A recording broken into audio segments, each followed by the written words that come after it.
Latest ਪੋਲ ਆਈ ਹੈ ਜਿਸ ਦੇ ਵਿੱਚ ਇਕਨੋਮੀ ਨੂੰ ਲੈ ਕੇ ਖਾਸ ਕਰਕੇ ਤੇ ਰਾਸ਼ਟਰਪਤੀ ਟਰੰਪ ਦੇ ਲਈ ਨਾਟ ਸੋ ਗੁੱਡ ਆ। ਅਪਰੂਵਲ ਰੇਟਿੰਗ ਉਹਨਾਂ ਦੀ ਇਕਨੋਮੀ ਨੂੰ ਲੈ ਕੇ ਕਾਫੀ ਜ਼ਿਆਦਾ ਥੱਲੇ ਨੂੰ ਗਈ ਆ।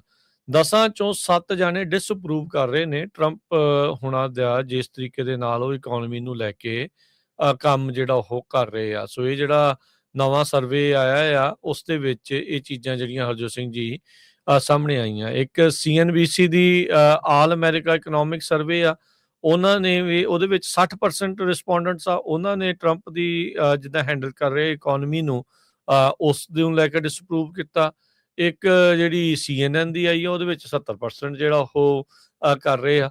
ਸੋ ਓਵਰਆਲ ਲੋਕਾਂ ਦੇ ਮਨਾਂ ਦੇ ਵਿੱਚ ਖਾਸੀ ਜਿਹੜੀ ਕਹਿ ਲਓ ਵੀ ਨਿਰਾਸ਼ਾ ਜਿਹੜੀ ਉਹ ਹੈਗੀ ਆ, ਖਾਸ ਕਰਕੇ ਇਕਨੋਮੀ ਨੂੰ ਲੈ ਕੇ ਤੇ ਟਰੰਪ ਹੁਣਾਂ ਨੂੰ ਲੈ ਕੇ ਤਾਂ ਕਾਫੀ ਜ਼ਿਆਦਾ ਜਿਹੜਾ ਕਹਿ ਲਓ ਵੀ ਇਹਨਾਂ ਨੇ ਖਾਸ ਕਰਕੇ ਜਦੋਂ ਤੋਂ ਆਪਾਂ ਦੇਖਿਆ ਵੀ ਗੈਸ ਪ੍ਰਾਈਸਿਸ ਬਹੁਤ ਜ਼ਿਆਦਾ ਵਧੀਆਂ, ਉਹਦੇ ਕਰਕੇ ਮਹਿੰਗਾਈ ਦੇ ਉੱਤੇ ਜਿਹੜਾ ਅਸਰ ਪੈ ਰਿਹਾ, ਆਮ ਲੋਕਾਂ ਦਾ ਕਿਸ ਤਰੀਕੇ ਦੇ ਨਾਲ ਗੁਜ਼ਰ ਬਸਰ ਹੋ ਰਿਹਾ ਉਸ ਦਾ ਜਿਹੜਾ ਸਿੱਧਾ ਅਸਰ ਪੈ ਰਿਹਾ ਆ।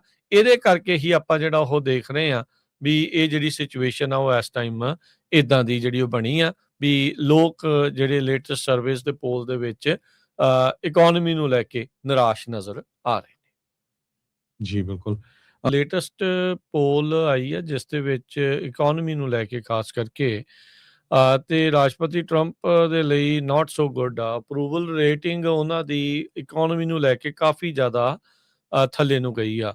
10 ਚੋਂ 7 ਜਾਣੇ ਡਿਸਅਪਰੂਵ ਕਰ ਰਹੇ ਨੇ ਟਰੰਪ ਹੁਣਾਂ ਦਾ ਜਿਸ ਤਰੀਕੇ ਦੇ ਨਾਲ ਉਹ ਇਕਨੋਮੀ ਨੂੰ ਲੈ ਕੇ ਕੰਮ ਜਿਹੜਾ ਉਹ ਕਰ ਰਹੇ ਆ। ਸੋ ਇਹ ਜਿਹੜਾ ਨਵਾਂ ਸਰਵੇ ਆਇਆ ਆ ਉਸ ਦੇ ਵਿੱਚ ਇਹ ਚੀਜ਼ਾਂ ਜਿਹੜੀਆਂ ਹਰਜੋਤ ਸਿੰਘ ਜੀ ਸਾਹਮਣੇ ਆਈਆਂ। ਇੱਕ CNBC ਦੀ ਆਲ ਅਮਰੀਕਾ ਇਕਨੋਮਿਕ ਸਰਵੇ ਆ, ਉਹਨਾਂ ਨੇ ਵੀ ਉਹਦੇ ਵਿੱਚ 60% ਰਿਸਪੋਂਡੈਂਟਸ ਆ ਉਹਨਾਂ ਨੇ ਟਰੰਪ ਦੀ ਜਿੱਦਾਂ ਹੈਂਡਲ ਕਰ ਰਹੇ ਇਕਨੋਮੀ ਨੂੰ ਉਸ ਦੇ ਨੂੰ ਲੈ ਕੇ ਡਿਸਅਪਰੂਵ ਕੀਤਾ। ਇੱਕ ਜਿਹੜੀ CNN ਦੀ ਆਈ ਆ ਉਹਦੇ ਵਿੱਚ 70% ਜਿਹੜਾ ਉਹ ਕਰ ਰਹੇ ਆ। ਸੋ ਓਵਰਆਲ ਲੋਕਾਂ ਦੇ ਮਨਾਂ ਦੇ ਵਿੱਚ ਖਾਸੀ ਜਿਹੜੀ ਕਹਿ ਲਓ ਵੀ ਨਿਰਾਸ਼ਾ ਜਿਹੜੀ ਉਹ ਹੈਗੀ ਆ, ਖਾਸ ਕਰਕੇ ਇਕਨੋਮੀ ਨੂੰ ਲੈ ਕੇ ਤੇ ਟਰੰਪ ਹੁਣਾਂ ਨੂੰ ਲੈ ਕੇ ਤਾਂ ਕਾਫੀ ਜ਼ਿਆਦਾ ਜਿਹੜਾ ਕਹਿ ਲਓ ਵੀ ਇਹਨਾਂ ਨੇ ਖਾਸ ਕਰਕੇ ਜਦੋਂ ਤੋਂ ਆਪਾਂ ਦੇਖਿਆ ਵੀ ਗੈਸ ਪ੍ਰਾਈਸਿਸ ਬਹੁਤ ਜ਼ਿਆਦਾ ਵਧੀਆਂ, ਉਹਦੇ ਕਰਕੇ ਮਹਿੰਗਾਈ ਦੇ ਉੱਤੇ ਜਿਹੜਾ ਅਸਰ ਪੈ ਰਿਹਾ, ਆਮ ਲੋਕਾਂ ਦਾ ਕਿਸ ਤਰੀਕੇ ਦੇ ਨਾਲ ਗੁਜ਼ਰ ਬਸਰ ਹੋ ਰਿਹਾ ਉਸ ਦਾ ਜਿਹੜਾ ਸਿੱਧਾ ਅਸਰ ਪੈ ਰਿਹਾ ਆ।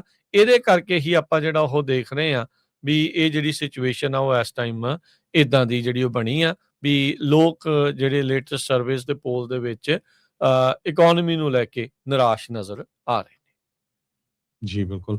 ਲੇਟੈਸਟ ਪੋਲ ਆਈ ਹੈ ਜਿਸ ਦੇ ਵਿੱਚ ਇਕਨੋਮੀ ਨੂੰ ਲੈ ਕੇ ਖਾਸ ਕਰਕੇ ਤੇ ਰਾਸ਼ਟਰਪਤੀ ਟਰੰਪ ਦੇ ਲਈ ਨਾਟ ਸੋ ਗੁੱਡ ਆ। ਅਪਰੂਵਲ ਰੇਟਿੰਗ ਉਹਨਾਂ ਦੀ ਇਕਨੋਮੀ ਨੂੰ ਲੈ ਕੇ ਕਾਫੀ ਜ਼ਿਆਦਾ ਥੱਲੇ ਨੂੰ ਗਈ ਆ। 10 ਚੋਂ 7 ਜਾਣੇ ਡਿਸਅਪਰੂਵ ਕਰ ਰਹੇ ਨੇ ਟਰੰਪ ਹੁਣਾਂ ਦਾ ਜਿਸ ਤਰੀਕੇ ਦੇ ਨਾਲ ਉਹ ਇਕਨੋਮੀ ਨੂੰ ਲੈ ਕੇ ਕੰਮ ਜਿਹੜਾ ਉਹ ਕਰ ਰਹੇ ਆ। ਸੋ ਇਹ ਜਿਹੜਾ ਨਵਾਂ ਸਰਵੇ ਆਇਆ ਆ ਉਸ ਦੇ ਵਿੱਚ ਇਹ ਚੀਜ਼ਾਂ ਜਿਹੜੀਆਂ ਹਰਜੋਤ ਸਿੰਘ ਜੀ ਸਾਹਮਣੇ ਆਈਆਂ। ਇੱਕ CNBC ਦੀ ਆਲ ਅਮਰੀਕਾ ਇਕਨੋਮਿਕ ਸਰਵੇ ਆ, ਉਹਨਾਂ ਨੇ ਵੀ ਉਹਦੇ ਵਿੱਚ 60% ਰਿਸਪੋਂਡੈਂਟਸ ਆ ਉਹਨਾਂ ਨੇ ਟਰੰਪ ਦੀ ਜਿੱਦਾਂ ਹੈਂਡਲ ਕਰ ਰਹੇ ਇਕਨੋਮੀ ਨੂੰ ਉਸ ਦੇ ਨੂੰ ਲੈ ਕੇ ਡਿਸਅਪਰੂਵ ਕੀਤਾ। ਇੱਕ ਜਿਹੜੀ CNN ਦੀ ਆਈ ਆ ਉਹਦੇ ਵਿੱਚ 70% ਜਿਹੜਾ ਉਹ ਕਰ ਰਹੇ ਆ। ਸੋ ਓਵਰਆਲ ਲੋਕਾਂ ਦੇ ਮਨਾਂ ਦੇ ਵਿੱਚ ਖਾਸੀ ਜਿਹੜੀ ਕਹਿ ਲਓ ਵੀ ਨਿਰਾਸ਼ਾ ਜਿਹੜੀ ਉਹ ਹੈਗੀ ਆ, ਖਾਸ ਕਰਕੇ ਇਕਨੋਮੀ ਨੂੰ ਲੈ ਕੇ ਤੇ ਟਰੰਪ ਹੁਣਾਂ ਨੂੰ ਲੈ ਕੇ ਤਾਂ ਕਾਫੀ ਜ਼ਿਆਦਾ ਜਿਹੜਾ ਕਹਿ ਲਓ ਵੀ ਇਹਨਾਂ ਨੇ ਖਾਸ ਕਰਕੇ ਜਦੋਂ ਤੋਂ ਆਪਾਂ ਦੇਖਿਆ ਵੀ ਗੈਸ ਪ੍ਰਾਈਸਿਸ ਬਹੁਤ ਜ਼ਿਆਦਾ ਵਧੀਆਂ, ਉਹਦੇ ਕਰਕੇ ਮਹਿੰਗਾਈ ਦੇ ਉੱਤੇ ਜਿਹੜਾ ਅਸਰ ਪੈ ਰਿਹਾ, ਆਮ ਲੋਕਾਂ ਦਾ ਕਿਸ ਤਰੀਕੇ ਦੇ ਨਾਲ ਗੁਜ਼ਰ ਬਸਰ ਹੋ ਰਿਹਾ ਉਸ ਦਾ ਜਿਹੜਾ ਸਿੱਧਾ ਅਸਰ ਪੈ ਰਿਹਾ ਆ। ਇਹਦੇ ਕਰਕੇ ਹੀ ਆਪਾਂ ਜਿਹੜਾ ਉਹ ਦੇਖ ਰਹੇ ਆ ਵੀ ਇਹ ਜਿਹੜੀ ਸਿਚੁਏਸ਼ਨ ਆ ਉਹ ਇਸ ਟਾਈਮ ਇਦਾਂ ਦੀ ਜਿਹੜੀ ਉਹ ਬਣੀ ਆ ਵੀ ਲੋਕ ਜਿਹੜੇ ਲੇਟੈਸਟ ਸਰਵੇਸ ਦੇ ਪੋਲ ਦੇ ਵਿੱਚ ਇਕਨੋਮੀ ਨੂੰ ਲੈ ਕੇ ਨਿਰਾਸ਼ ਨਜ਼ਰ ਆ ਰਹੇ ਨੇ। ਜੀ ਬਿਲਕੁਲ।